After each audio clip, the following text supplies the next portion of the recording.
Hello dear students, welcome back to YouTube channel scholarship से alert. उम्मीद करता हूँ आप सब खैरियत से होंगे। अच्छा जी, आज की इस पर्टिकुलर वीडियो में हम बात करेंगे प्रोविंशियल असेंबली सिंध की जानिब से डिफरेंट कैटेगरीज़ के अंदर जो जॉब्स अनाउंस की गई हैं, इसकी क्या क्या रिक्वायरमेंट है और कैसे अप्लाई करना है, कैसे फॉर्म को डाउनलोड करना है, क्या क्या रिक्वायर्ड डॉक्यूमेंट्स इसके साथ अटैच करने हैं, फॉर्म को कहाँ पर भेजना है।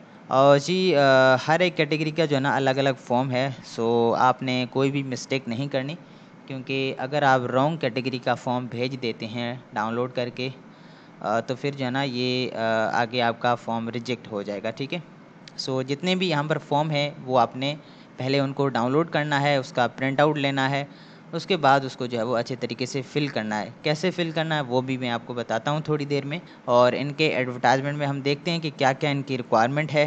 ठीक है। और इन जॉब्स के लिए बेसिकली मिडिल क्लास से लेकर मैट्रिक, इंटरमीडिएट और बीएस तक के जो कैंडिडेट्स हैं वो अप्लाई कर सकते हैं। और ये अनाउंसमेंट आपको बेसिकली पीटीएस की ऑफिशियल वेबसाइट पे मिल जाएगी। ऑलमोस्ट 42 कैटेगरीज हैं और 268 जो है वो जॉब्स अनाउंस की गई हैं। ठीक है। सो पहले हम इनका एडवर्टाइजमेंट देखते हैं और इनमें क्या क्या रिक्वायरमेंट है वो भी देखते हैं। उसके बाद जो है वो मैं आपको फॉर्म फिल करने का प्रोसेस भी बताता हूँ। सो बेसिकली ये जो एडवर्टाइजमेंट है ये 4 तारीख को डिफरेंट न्यूज़पेपर्स के अंदर जो है वो इशू किया गया था, जिसमें डेली जंग कराची और डेली काविश हैदराबाद और बाकी कुछ न्यूज़पेपर्स हैं जिनमें ये इशू हुआ था। ठीक है। और इसमें एक मिस्टेक की गई थी जो कि एज के हवाले से बेसिकली 18 से 35 साल जो है वो लिखा गया था। ठीक है। लेकिन जो एक्चुअल रिक्वायरमेंट है वो बेसिकली 18 से 28 साल है। और यहाँ पर ये कह रहे हैं कि ये जो जॉब्स हैं, जितनी भी ये वैकेंट पोजीशंस हैं, ये बेसिकली टेम्परेरी अपॉइंटमेंट्स हैं जितनी भी यहाँ पर अनाउंसमेंट हुई हैं। और ये आगे चलकर जो है ना वो परमानेंट हो सकती हैं जब प्रोबिशन पीरियड जो है वो कंप्लीट होगा। सो एज की जो रिक्वायरमेंट है ना वो सारी पोस्ट में ये सेम ही है। ठीक है, 18 से 28 साल। और नंबर ऑफ़ पोस्ट जो है वो डिफरेंट है और क्वालिफ़िकेशंस या एक्सपीरियंस की जो रिक्वायरमेंट है वो भी डिफरेंट है। तो वन बाय वन हम देखते हैं और उसके बाद जो है वो मैं आपको फॉर्म फिल करने का प्रोसेस बताता हूँ। ठीक है। सो यहाँ पर फर्स्ट नंबर पे असिस्टेंट प्रोग्रामर की पोस्ट है, बीपीएस 15 ग्रेड की। इसके लिए आपके पास बैचलर्स होना चाहिए कंप्यूटर साइंस, आईटी या सीएसई के साथ सेकंड डिवीजन आपकी होनी चाहिए। और ये जो है वो उनको प्रेफरेंस देंगे जिनके पास रेलेवेंट एक्सपीरियंस होगा। ठीक है। अब ज़्यादातर जो है ना जॉब्स के अंदर, यानी कि जितनी भी इसमें जॉब्स अनाउंस हुई हैं उनमें यही लिखा गया है कि जिनके पास रेलेवेंट एक्सपीरियंस होगा उसको ज़्यादा प्रेफरेंस देंगे, या जिनके पास ज़्यादा क्वालिफ़िकेशन होगी उनको प्रेफरेंस देंगे। अब इसका मतलब ये नहीं कि आप अप्लाई ही ना करें, अप्लाई ज़रूर करें, लेकिन ये कह रहे हैं कि जिनके पास ज़ाहिर अब एक्सपीरियंस होगा उनको ये फर्स्ट प्रायोरिटी पे रखेंगे। सो सेकंड नंबर पे जो पोस्ट है वो जूनियर स्किल स्टेनोग्राफर की है, बीपीएस 14 ग्रेड की। इसके लिए आपका इंटरमीडिएट होना चाहिए और शॉर्ट हैंड जो स्पीड है वो आपकी 80 वर्ड पर मिनट होनी चाहिए। टाइपिंग स्पीड आपकी 30 वर्ड पर मिनट होनी चाहिए। ठीक है। और जितनी भी यहाँ पर जो जॉब्स हैं ना उनके लिए बेसिकली कंप्यूटर की नॉलेज होना लाजमी है। ठीक है।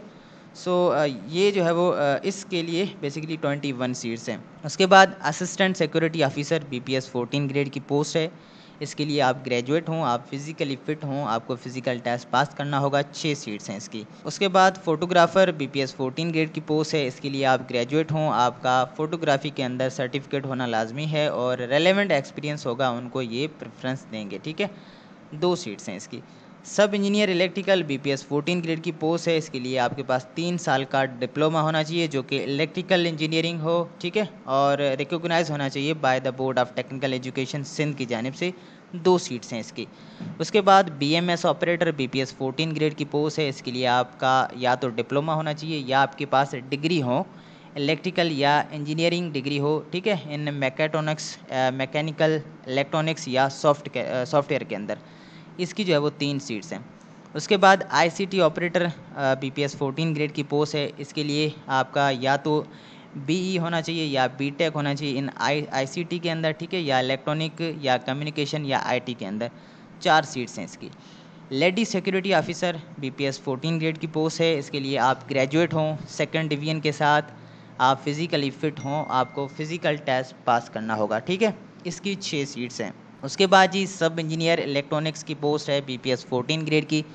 इसके लिए आपके पास 3 साल का डिप्लोमा होना चाहिए इलेक्ट्रॉनिक्स के अंदर। ठीक है। जो कि रिकॉग्नाइज होना चाहिए by the board of technical education से। 2 सीट्स हैं इसकी। उसके बाद जी data entry operator BPS 12 grade की पोस्ट है, इसके लिए आपका इंटरमीडिएट होना चाहिए और आपकी जो टाइपिंग स्पीड है वो बेसिकली 30 वर्ड पर मिनट होने चाहिए इन इंग्लिश। 15 सीट्स हैं इसकी। बीएमयू ऑपरेटर बीपीएस 12 ग्रेड की पोस्ट है, इसके लिए आपका 3 साल का डिप्लोमा होना चाहिए इलेक्ट्रिकल, सिविल या इलेक्ट्रॉनिक्स के अंदर, ठीक है, जो कि रिकॉग्नाइज होना चाहिए board of technical education Sindh की जानिब से। 4 सीट्स हैं इसकी, ठीक है। बीएमयू मैकेनिक बीपीएस 12 ग्रेड की पोस्ट है, इसके लिए भी जो है वो 3 साल का आपके पास डिप्लोमा होना चाहिए, ठीक है। और जिनके पास रेलेवेंट एक्सपीरियंस होगा उनको ये ज़्यादा प्रेफरेंस देंगे। 2 सीट्स हैं। उसके बाद जी यहाँ पर सब इंजीनियर सिविल और सब इंजीनियर इलेक्ट्रिकल दोनों की एक एक पोस्ट है और दोनों की सेम रिक्वायरमेंट है, ठीक है। 3 साल का डिप्लोमा आपके पास होना चाहिए सिविल इंजीनियरिंग में, और जिनके पास एक्सपीरियंस होगा उनको ये ज़्यादा प्रायोरिटी देंगे। उसके बाद जी जूनियर ट्रांसलेटर बीपीएस 11 ग्रेड की पोस्ट है, 3 सीट्स हैं इसकी, और इसके लिए आप इंटरमीडिएट पास हों, 2 साल का जो है ना एक्सपीरियंस होना चाहिए ट्रांसलेशन में इंग्लिश, उर्दू और सिंधी लैंग्वेजेस का। उसके बाद जी जूनियर क्लर्क बीपीएस 11 ग्रेड की पोस्ट है, इसके लिए आप इंटरमीडिएट पास हों, एमएस ऑफिस का आपके पास सर्टिफिकेट होना चाहिए, और आपकी जो टाइपिंग स्पीड है वो बेसिकली 30 वर्ड पर मिनट होनी चाहिए इन इंग्लिश, और इसकी जो है वो 30 सीट्स हैं। उसके बाद जी lady security assistant BPS 11 grade की पोस्ट है, इसके लिए आप इंटरमीडिएट पास हों, आप फिज़िकली फ़िट होने चाहिए, आपको फ़िज़िकल टेस्ट पास करना होगा। 8 सीट्स हैं इसकी। Senior proof reader BPS 11 grade की पोस्ट है, इसके लिए आप इंटरमीडिएट पास हों और 1 सीट है इसकी, ठीक है। उसके बाद जी HVAC टेक्नीशियन बीपीएस 10 ग्रेड की पोस्ट है, इसके लिए आपके पास 3 साल का डिप्लोमा होना चाहिए या मैकेनिकल या इलेक्ट्रिकल या इलेक्ट्रॉनिक के अंदर, ठीक है। और जिनके पास रेलेवेंट एक्सपीरियंस होगा उनको ये ज़्यादा प्रायोरिटी देंगे। 3 सीट्स हैं इसकी। उसके बाद जी यहाँ पर केयर टेकर बीपीएस 9 ग्रेड की पोस्ट है, इसके लिए आप इंटरमीडिएट पास हों और 10 सीट्स हैं इसकी, ठीक है। उसके बाद रिकॉर्ड क्लर्क बीपीएस 9 ग्रेड की पोस्ट है, इसके लिए आप इंटरमीडिएट पास हों, और प्रेफरेंस उनको देंगे। यहाँ पर जो ना डिफरेंट जो जॉब्स नीचे अब हैं उनमें ये कह रहे हैं कि जिनके पास ज़्यादा क्वालिफिकेशन या एक्सपीरियंस होगा उनको ये ज़्यादा प्रायोरिटी देंगे, ठीक है। सो यहाँ पर देखें 5 सीट्स हैं इसकी। सिक्योरिटी असिस्टेंट बीपीएस 9 ग्रेड की पोस्ट है, इसके लिए आप इंटरमीडिएट पास हों और 35 सीट्स हैं। इनकी जो है ना ज़्यादा हैं, एक तो जूनियर सिक्योरिटी असिस्टेंट बीपीएस 7 की और सिक्योरिटी असिस्टेंट बीपीएस 9 की। ये देखें इनकी जो है ना वो 39 पोस्ट हैं, इसके लिए आप मैट्रिक पास होने चाहिए और आप फिज़िकली फ़िट हों। Junior lady security assistant BPS 7 grade की पोस्ट है, इसके लिए आप मैट्रिक पास हों, फिज़िकली आप फिट हों। 14 सीट्स हैं इसकी, ठीक है। उसके बाद जी प्रूफ रीडर बीपीएस 7 ग्रेड की पोस्ट है, इसके लिए आप इंटरमीडिएट पास हों। 3 सीट्स हैं इसकी, ठीक है। Junior library assistant BPS 7 grade की पोस्ट है, इसके लिए आप जो है वो इंटरमीडिएट पास हों और आपके पास सर्टिफिकेट होना चाहिए या जो डिप्लोमा आपका होना चाहिए लाइब्रेरी साइंसेस के अंदर, ठीक है। 1 सीट है इसकी। सिंधी टाइपिस्ट बीपीएस 7 ग्रेड की पोस्ट है, इसके लिए आप इंटरमीडिएट पास हों, आपके पास एमएस ऑफिस का सर्टिफिकेट होना लाजमी है, और यहाँ पर जी कह रहे हैं कि आपकी जो टाइपिंग स्पीड है वो 30 वर्ड पर मिनट होने चाहिए इन सिंधी, और 3 सीट्स हैं इसकी। उसके बाद जी चेफ बीपीएस 7 ग्रेड की पोस्ट है, इसके लिए आप मिडिल पास हों, 6 महीने का आपके पास कोर्स होना चाहिए रेलेवेंट फील्ड के अंदर। 1 सीट है इसकी। प्लम्बर की जो है वो बीपीएस 6 ग्रेड की पोस्ट है, इसके लिए आप मिडिल पास हों और 5 सीट्स हैं इसकी, ठीक है। Air conditioner plant operator BPS 6 grade की पोस्ट है, इसके लिए आपके पास डिप्लोमा होना चाहिए इन एसी प्लांट ऑपरेशन और 2 साल का आपका जो है ना एक्सपीरियंस होना लाजमी है। 3 सीट्स हैं इसके लिए, ठीक है। और जी यहाँ पर एसी मैकेनिक बीपीएस 6 ग्रेड की पोस्ट है, इसके लिए आप या तो मिडिल पास हों, ठीक है, और इसके साथ आपका 6 महीने का कोर्स होना चाहिए रेलेवेंट कैटेगरी के अंदर। 6 सीट्स हैं इसकी। उसके बाद जी यहाँ पर कारपेंटर की पोस्ट है बीपीएस 6 ग्रेड की, इसके लिए आप मिडिल पास हों, प्रेफरेंस उनको देंगे जिनके पास एक्सपीरियंस होगा। 2 सीट्स हैं इसकी। इलेक्ट्रिशियन बीपीएस 5 ग्रेड की पोस्ट है, इसके लिए आप मिडिल पास हों, 6 महीने का आपके पास रेलेवेंट कैटेगरी के अंदर कोर्स होना चाहिए। 5 सीट्स हैं इसकी, ठीक है। Fire fighting operator BPS 5 grade की पोस्ट है, इसके लिए आप मैट्रिक पास हों और 2 सीट्स हैं इसकी, ठीक है। जनरेटर ऑपरेटर बीपीएस 5 ग्रेड की पोस्ट है, इसके लिए आप मिडिल पास हों, प्रेफरेंस ये उनको देंगे जिनका 2 साल का एक्सपीरियंस होगा हैवी जनरेटर गैस या डीजल के अंदर, ठीक है। 2 सीट्स हैं इसकी। उसके बाद जी यहाँ पर ग्लेजियर बीपीएस 5 और वायरमैन बीपीएस 5, इनके लिए जो है ना आप मिडिल पास हों और 3 सीट्स हैं इनके लिए, ठीक है। इसके बाद जी assistant caretaker BPS 5 grade की पोस्ट है, इसके लिए आप मैट्रिक पास हों। एक सीट है इसकी, ठीक है।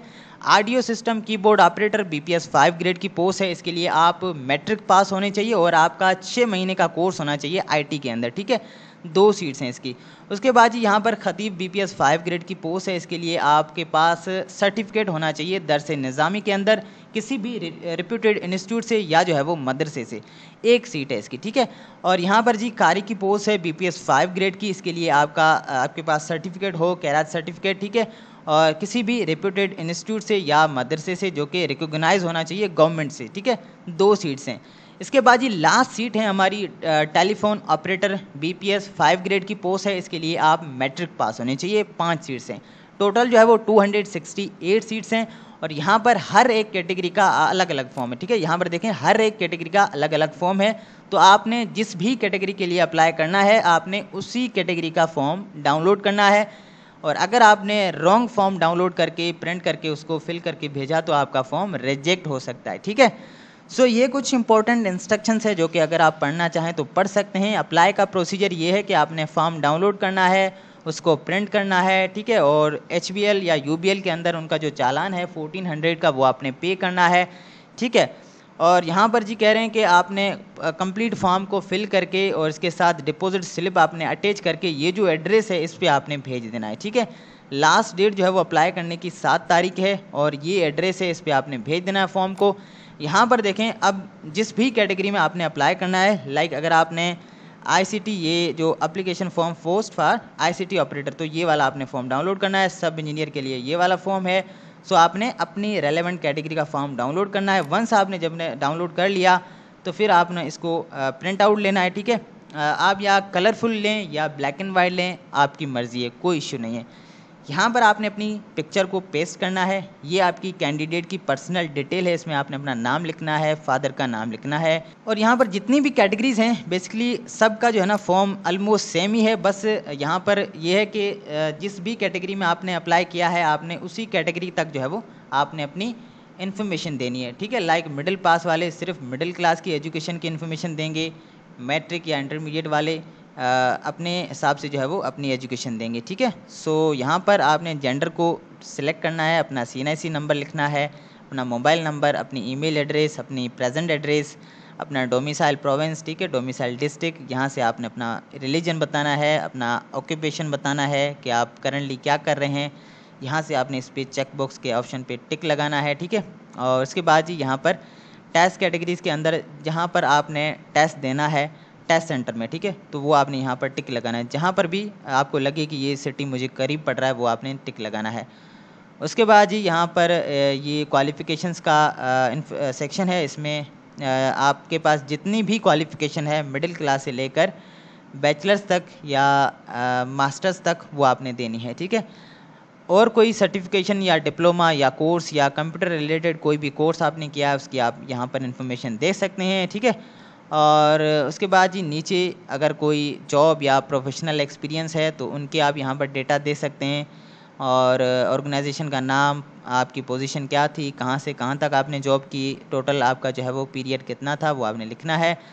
यहाँ पर ये तीनों जो चेक बॉक्स है इसके ऑप्शन पे आपने टिक लगाना है। और ये जो है ना ये चीज़ें आपने रीड आउट कर लेनी है। यहाँ पर कह रहे हैं कि आपने अपना CNIC जो है ना उसकी जो है वो कॉपी अटैच करनी है या बे फॉर्म की वो आपने इस फॉर्म के साथ अटैच करनी है। और जहाँ पर डॉक्यूमेंट्स की रिक्वायरमेंट है लाइक SSC या इंटरमीडिएट के सर्टिफिकेट्स, ठीक है, या डिग्रीज वो आपने अटैच करनी है।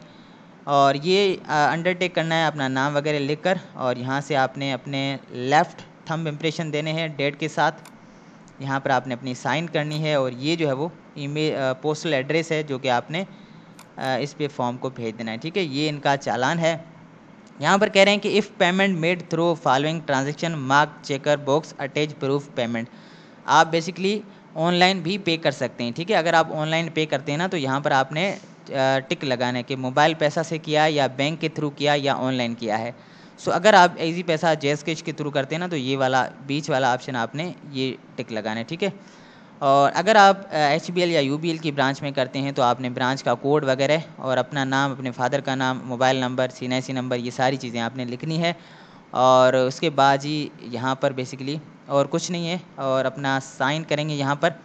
और ये जो है वो आप ऑनलाइन भी पे कर सकते हैं फॉर्म चालान को। और आप यूबीएल या एचबीएल के ब्रांच में पे कर सकते हैं। जितनी भी कैटेगरीज़ में आपने अप्लाई करना है, हर एक कैटेगरी का अलग अलग फॉर्म आपने डाउनलोड करना है, उसका चालान पे करना है और रिक्वायर्ड डॉक्यूमेंट्स के साथ एड्रेस पे भेज देना है। ठीक है, सो ये प्रोसेस था इसमें अप्लाई करने का। आई होप कि आपको सारी चीज़ें आप क्लियर हो गई होंगी।